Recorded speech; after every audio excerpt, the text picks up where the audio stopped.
Guys, look, binigyan tayo ng chili garlic oil ng Zareen Fashion Boutique. Ang galing, no? Fashion Boutique tapos meron siyang chili garlic oil. Amazing. Ito masarap talaga ang chili garlic sa ano, 'di ba, pang side dish. Sakto, ako mahilig talaga ako sa spicy. Especially pag sausawan yung chili mansi, tapos lagyan mo nito ng kanyamanan, eh. Salamat po, Zareen Fashion Boutique. 'Di ba? Sabi ko, Fashion Boutique tapos may chili garlic. Napaka-flexible, ano po. Amazing. Ang daming ano tawag nito. Marami na akong stock nito niyan, no. Di 4 'yan. Di pang matagalan na to, guys. Chili garlic. Ay, wow.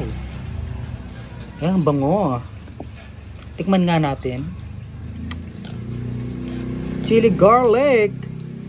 Parang pag nakakaamoy ako ng chili garlic, parang naaamoy ko ano, siomai. Yung sarap. Ay, kaparas na. Alang anghang. Natural chili garlic.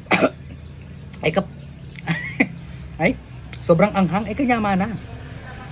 Ano talaga, no? Sobrang anghang. Ay, bubusok. Wow, amazing. Thank you po, Zareen Fashion Boutique. Ay, talagang pumapasok sa lalamunan. Sarap. Amazing. So perfect.